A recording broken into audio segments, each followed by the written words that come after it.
Hi hello and welcome to my dear Makapa. எல்லாருக்கும் ரொம்ப ரொம்ப சந்தோஷம். அதாவது வந்து பார்த்தீங்கன்னா எல்லாருக்கும் ரொம்ப ரொம்ப நன்றி.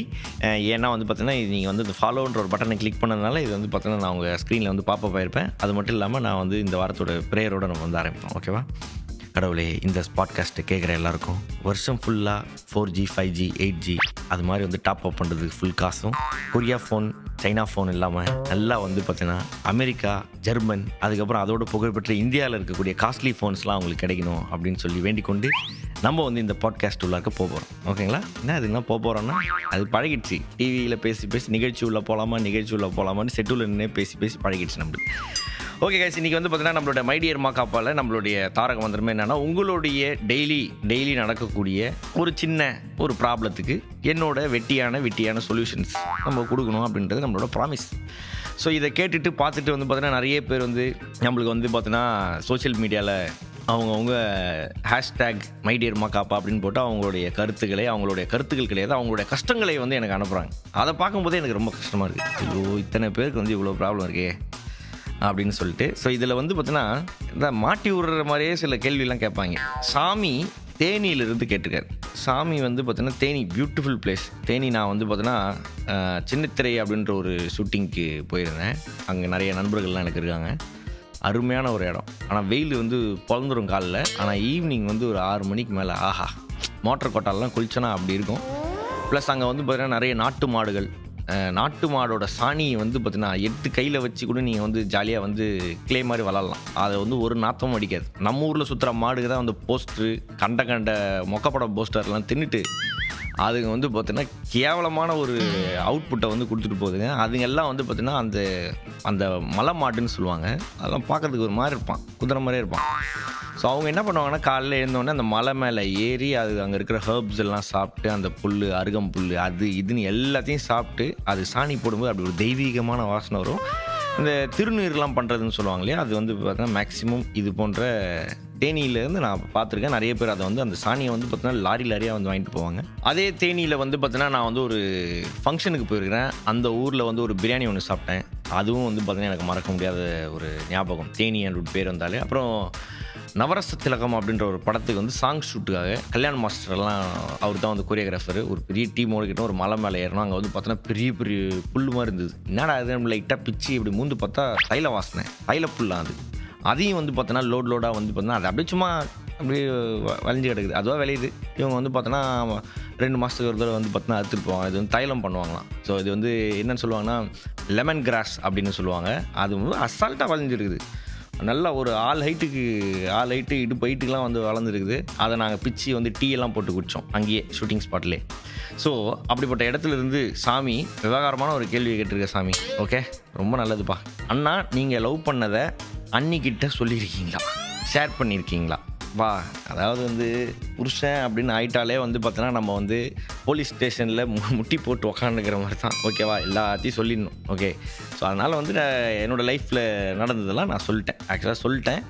அது ஆரம்ப காலகட்டத்தில் அவங்க கொஞ்ச நாள் என்னை அதை வச்சு கலாச்சிட்டு இருந்தாங்க. கல்யாணம் ஆன புதுசில் இல்லை லவ் பண்ணும்போது. அதுக்கப்புறமேட்டுலாம் ஓரளவுக்கு ஒரு இப்போனா 10-15 வருஷம் ஆகிடுச்சு.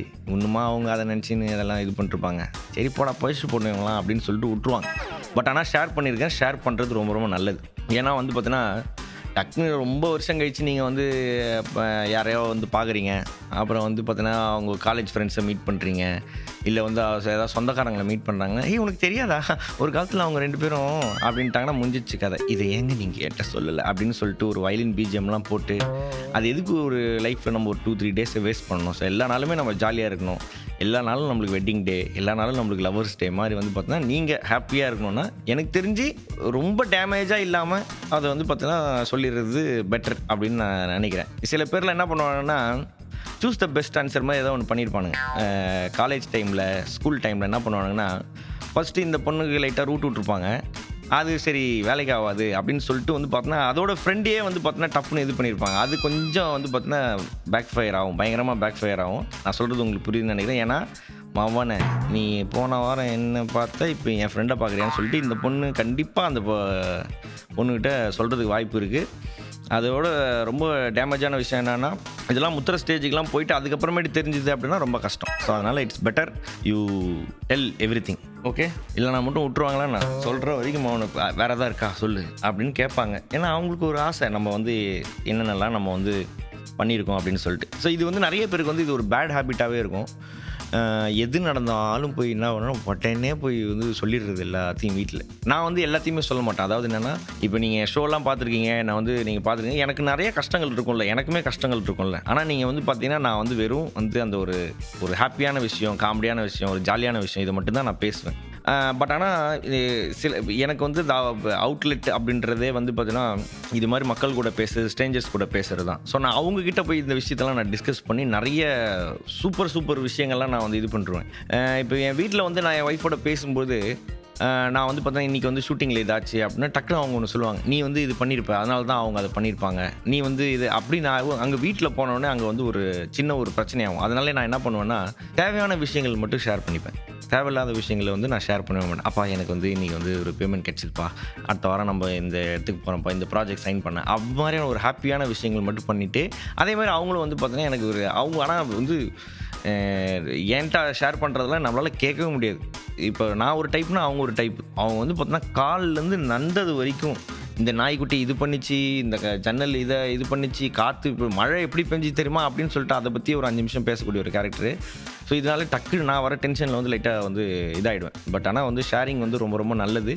அது சின்ன மேட்டராக இருந்தாலும் பெரிய மேட்டராக இருந்தாலும் ரொம்ப விவகாரமான விஷயங்கள் ஏதாவது இருந்துச்சு அப்படின்னா, இந்த பார்ட்னரோட, இந்த நண்பரோட, இந்த ஒரு பர்சனோட நீங்கள் ரொம்ப நாள் தொடர்ந்து வாழ்க்கையில் இருக்க போகிறீங்க அப்படின்னு நினச்சிங்கன்னா, நீங்கள் சொல்கிறது கரெக்டு. கண்டிப்பாக வந்து பார்த்தீங்கன்னா லவ் மட்டும் இல்லை, மற்ற எல்லா விஷயத்தையும் ஷேர் பண்ணணும். பட் ஆனால் சின்ன சின்ன டென்ஷன் கொடுக்கக்கூடிய விஷயங்கள்லாம் ஷேர் பண்ண வேணாம் அப்படின்னு நினைக்கிறேன். ஸோ இன்றைக்கி வந்து நான் வந்து பார்த்தீங்கன்னா என்கிட்ட இருக்கக்கூடிய ஒரு கிரேசியான பேட் ஹேபிட்ஸ் என்ன அப்படின்றதெல்லாம் வந்து பார்த்தீங்கன்னா நான் வந்து சொல்ல போகிறேன். ஸோ இப்போ இந்த பாட்காஸ்ட்டோட ஆரம்பத்துலேயே நான் சொல்லிட்டேன், நான் வந்து பார்த்திங்கன்னா நிறைய சில விஷயங்கள், அதாவது ஒரு டென்ஷனையோ இல்லை வந்து ஒரு பயங்கரமான ஒரு ஆர்குமெண்ட்டையோ க்ரியேட் பண்ணக்கூடிய ஒரு டாப்பிக்கை வந்து என் ஒய்ஃப்கிட்ட பேச மாட்டேன். ஆனால் இவளே சொல்லுவாள், நீ என்கிட்ட இதெல்லாம் சொல்ல மாட்டேன்ற, வெளில போய் சொல்கிற அப்படின்னு. பட் ஆனால் அதுக்கெலாம் ஒரு ரீசன் இருக்குது. ஏன்னா இதுக்கு இவங்க இப்படி தான் ரியாக்ட் பண்ணுவாங்க நம்மளுக்கு தெரிஞ்சிச்சுன்னா அதுக்கெலாம் நான் வந்து இது பண்ண மாட்டேன்.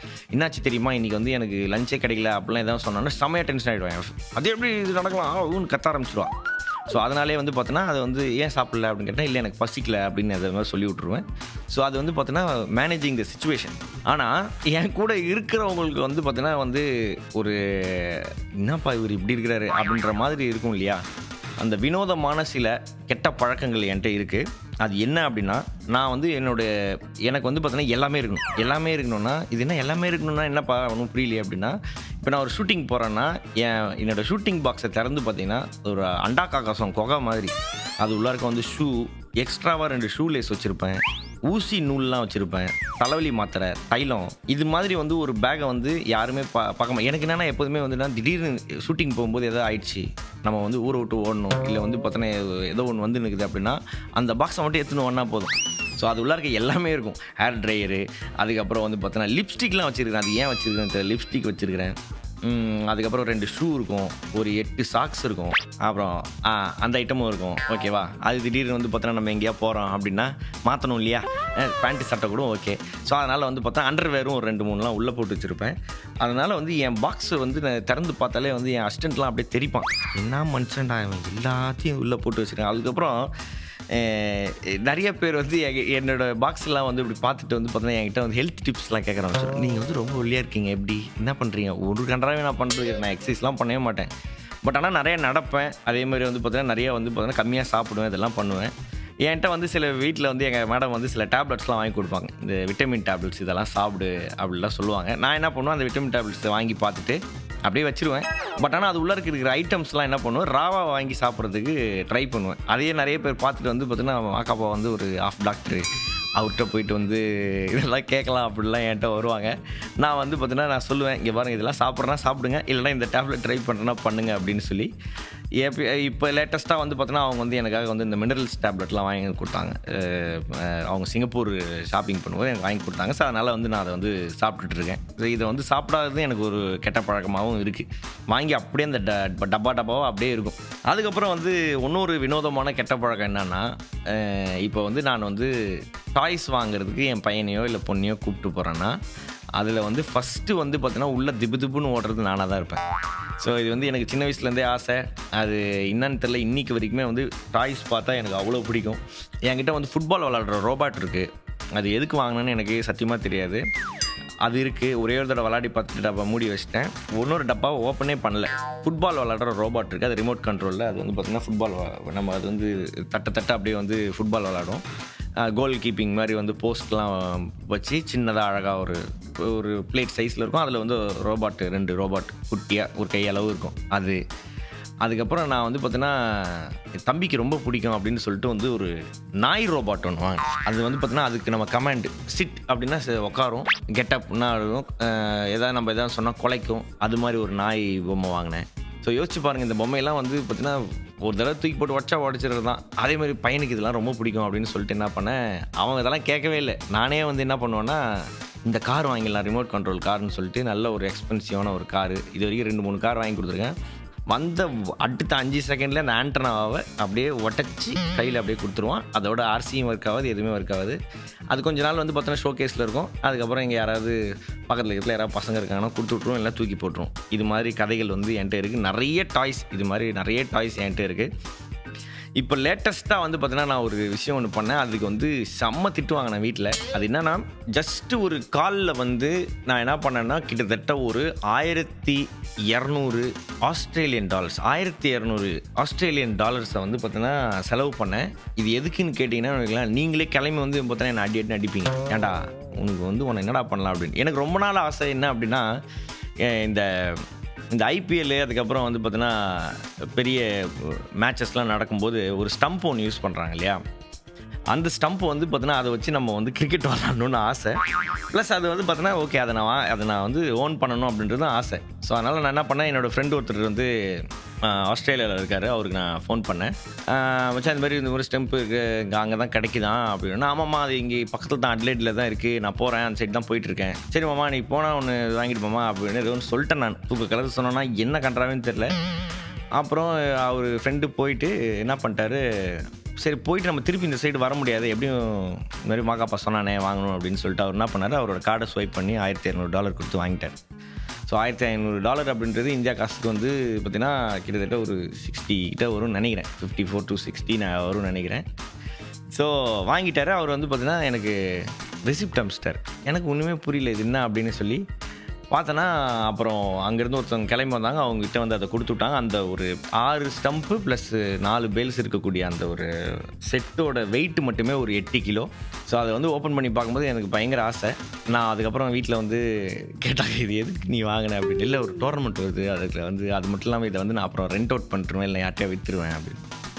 ஏதோ பண்ணுப்போ அப்படின்னு சொல்லிட்டு போயிட்டா. பட் ஆனால் இன்றைக்கி அது வந்து நான் அதை ஆக்சுவலாக எடுத்துகிட்டு போயிட்டு நான் வந்து பாண்டியில் ஒரு டோர்னமெண்ட் நடந்தது, அங்கே போய்ட்டு நாங்கள் விளாட்னோம். அந்த கப்பையுமே வந்து பார்த்தா என்னுடைய அணி சில்க் ஸ்மிதா டீம் தான் வந்து வின் பண்ணிச்சு. பட் இன்றைக்கும் வந்து பார்த்தா லைட்டாக ஒரு கில்ட் ஃபீலிங் இருந்துகிட்டே இருக்கும். இதில் ஏன் வாங்கினேன், எதுக்கு வாங்கினேன்னு சொல்லிட்டு. பட் ஆனால் வர்த்த பண்ணி அப்படி ஒரு டெக்னாலஜி வந்து பார்த்தீங்கன்னா நம்மக்கிட்ட இருக்கே அப்படின்றது வந்து பார்த்தீங்கன்னா எனக்கு பயங்கர ஹாப்பியாக இருக்கும். அவ்வளோ சென்சிட்டிவான ஒரு ஸ்டம்ப்பு. சும்மா லைட்டாக அதில் வந்து ஏதாவது ஒன்று பட்டாலே வந்து பார்த்தோன்னா அடி லைட் வந்து பார்த்தோன்னா அப்படியே பிரிக்கும். அப்படியே அந்த ஏரியாவே தெரிக்கிற மாதிரி வந்து பார்த்தோன்னா ஒரு லைட் அடிக்கும். பகல்லே அப்படி இருக்கணும், நைட்லலாம் பார்த்தீங்கன்னா வேறு மாதிரி இருக்கும். ஸோ அந்த ஒரு கேட்ஜெட்டை நான் வாங்கி வச்சுருக்கேன். இது வந்து என்னோடய கெட்ட பழங்கள்ல இதுவும் ஒன்று. இது மாதிரி சம்மந்தமே இல்லாமல் ஏதாவது ஒன்று வாங்கி வச்சுக்கிறது. அண்ட் லேட்டஸ்ட்டாக வந்து பார்த்தோன்னா ஒரு கெட்ட பழக்கத்தை நான் நிறுத்தியிருக்கேன். அது என்ன அப்படின்னு பார்த்தோன்னா, நான் வந்து பார்த்தோன்னா வாட்ச் வாங்குறதையும் சரி போடுறதையும் நிறுத்திட்டேன். அது ஏன்னு எனக்கு தெரியல. கொஞ்ச நாளாக வந்து பார்த்தோன்னா நான் எப்போதுமே ரைட் ஹேண்டில் வாட்ச் கட்டுற ஆள். அதேமாதிரி நான் யாராவது ரைட் ஹேண்டில் வாட்ச் கட்டுறாங்க பார்த்தோன்னா, சூப்பர் அப்படின்னு சொல்கிற ஒரு ஆள். ஏன்னா நிறைய பேர் வந்து பார்த்தீங்கன்னா லெஃப்ட் ஹேண்டில் கட்டுவாங்க, சில பேர் மட்டும் தான் ரைட் ஹேண்டில் கட்டுவாங்க. ஸோ எனக்கு வந்து அதுமாதிரி ரைட் ஹேண்டில் யாராவது கட்டினாங்கன்னா எனக்கு வந்து பயங்கர ஹாப்பியாக இருக்கும். அதேமாதிரி இது என்ன வாட்ச் அது இது அப்படிலாம் பேசிகிட்டு இருக்கிற டைப்ஸ் நான். நிறையா என்கிட்ட வந்து பார்த்தீங்கன்னா நிறைய வாட்ச் இருக்குது. ஸோ அதனால் வந்து பார்த்தீங்கன்னா ஓகே போதும் வாட்ச் வாங்கினலாம் போதும் அப்படின்னு சொல்லிட்டு அந்த ஒரு கேவலமான நல்ல பழக்கம் தான் எனக்கு ரொம்ப பிடிக்கும் அது. பட் இருந்தாலும் நிறுத்திட்டேன். ஏன் நிறுத்தினேன்னு எனக்கு இது வரைக்கும் தெரியல. பட்டு அப்படி நிறுத்தும் போது தான் வந்து கடவுள் நம்மளை சோதிப்பார். என்னோடய பர்த்டேக்கு வந்து பார்த்தீங்கன்னா எங்கள் மேடம் வந்து பார்த்தீங்கன்னா கரெக்டாக ஒரு வாட்ச் வாங்கி கொடுக்குறாங்க. ஐயோ கடவுளே, அதாவது வந்து பார்த்தீங்கன்னா இன்று முதல் நம்ம இது விஷயத்தை பண்ணவே கூடாது அப்படின்னோடனே அப்போ தான் நம்ம ஃப்ரெண்டு கூப்பிடுவோம், மச்சான் எனக்கு கல்யாணம் பேச்சுலர்ஸ் பார்ட்டி வா அப்படின்னு உனக்கு தெரியுமா. அது மாதிரியான ஒரு சிச்சுவேஷன் தான் என் லைஃப்பில் வந்து பார்த்தீங்கன்னா இது.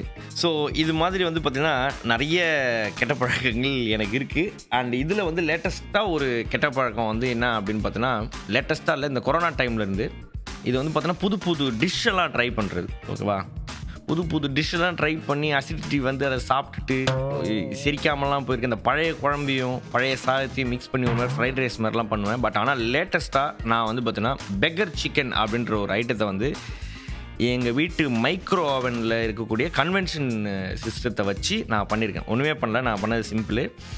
நம்ம ஊர் மிளகாப்பொடி அது இது எல்லாத்தையும் வந்து பார்த்தோன்னா குத்தி அதில் வந்து ஒரு சிக்கன் லெக் பீஸில் போட்டுட்டு என்ன பண்ணேன் அப்படின்னு பார்த்தோன்னா, கொஞ்சோண்டு வந்து பார்த்தோன்னா சோய் சாஸ் ஊற்றினேன். அதுக்கப்புறம் கொஞ்சோண்டு லைமு, அதுக்கப்புறம் வந்து பார்த்தோன்னா மஷ்ரூம்ஸை வந்து ஒரு சின்னதாக ஒரு பீஸாடு வாயில் சாப்பிட்டா நல்லாயிருக்கும் இல்லையா, அது பெரிய மஷ்ரூம் வாங்கி அதை 4 கட் பண்ணி அதுமாரி ஒரு 5-6 உள்ளே வச்சுட்டேன். அப்புறம் ஒரு பச்சை மிளகாவை அப்படியே ஃபுல்லாக உள்ளே இருக்க வச்சேன்.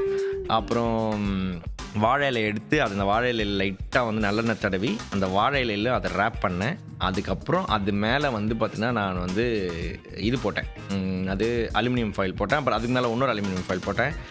அண்ட் அதுக்கு மேலே வந்து பார்த்தீங்கன்னா ஆட்டா மாவு இருக்குல்ல, சப்பாத்தி மாவை வந்து நல்லா வந்து பிசைஞ்சு அது மேலே வந்து பார்த்தீங்கன்னா அப்படியே உருண்டி அதை அந்த ஒரே ஒரு லெக் பீஸை மட்டும் பேக் பண்ணி உள்ளார்க்க வச்சு ஒரு கிட்டத்தட்ட ஒரு 110 டிகிரி செல்சியஸில் வந்து பார்த்தீங்கன்னா ஒரு 1.5 hours கிட்ட வந்து பார்த்தீங்கன்னா அப்படியே பேக் பண்ணேன். அப்படியே ஒரு மாதிரி ஸ்மெல்லு வர ஆரம்பிச்சிது. எனக்கு சரியான பயம், ஐயோ இவ்வளோ நாள் வெயிட் பண்ணி இது பண்ணி, ஏன்னா வீட்டில் ஏன்னா நான் அந்த சமைச்சப்போ வந்து அந்த இடமே வந்து கேவலமாக ஆயிடுச்சு, மார்க்கெட் மாதிரி இருந்தது. அப்படி பண்ணி வச்சுருந்தேன் நான். ஏன்னா நான் ஒரே ஆள் தானே பண்ணுறேன், ஸோ அதனால் இப்போ இது பண்ண முடியாது. அது பண்ணி வச்சு ஓப்பன் பண்ணி சாப்பிட்டேன் கைஸ். ஆஹா, 2 பண்ணேன். ஒன்று வந்து பார்த்தோன்னா என்னோடய ஃபிசியோதெரப்பி அண்ணா ஒருத்தர் வருவார், மசாஜ் அண்ணா ஒருத்தர் வருவார். அவர் என்ன பண்ணிட்டாருன்னா, அவர் அதை அழகாக அப்படியே பூ போல் அப்படியே பிக்க வந்துச்சா எடுத்து அப்படியே சாப்பிட்டுட்டு போயிட்டார். அப்புறம் இன்னொன்று வந்து எடுத்துகிட்டு போய் எங்கள் மேடம்கிட்ட ப்ரெசென்ட் பண்ணேன். அவங்க பூ போல் இருக்கே அப்படின்னு சொல்லிட்டு எல்லாத்தையும் சாப்பிட்டாங்க. அதை பார்க்கும்போது எனக்கு பயங்கர ஹாப்பி. எப்படி வந்து பார்த்தோன்னா அம்மாக்களோ அது மாதிரி செஃப்லாம் வந்து பார்த்தோன்னா நம்ம சாப்பிட்றது பார்த்து சந்தோஷப்படுவாங்களோ அந்த ஒரு ஹாப்பினஸ் வந்து என் லைஃப்பில் வந்து கிடச்சிது. ஏன்னா இதுக்கு முன்னாடி நான் ஒரு விஷயம் பண்ணி சதோபல் பண்ணேன். அது என்ன அப்படின்னு பார்த்தீங்கன்னா, ஜங்லி பிரியாணின்னு ஒன்று ட்ரை பண்ணி, அதாவது வந்து இந்த குழன்னு ஒரு பிரியாணி இருக்கும், அந்த பிரியாணி ட்ரை பண்ணி வந்து பார்த்தோன்னா செம்ம செருப்படி வாங்கினேன். அதுக்கு காரணம் வந்து பார்த்தோன்னா அறந்தாங்கி நிஷா தான். அவள் தான் சொன்னால் சிம்மில் வச்சு நீ வந்து பார்த்தோன்னா 20 நிமிஷத்துக்கு விட்டுரு அப்படின்னு சொல்லி. ஆக்சுவலாக நான் வந்து அதை கேட்டிருக்கக்கூடாது.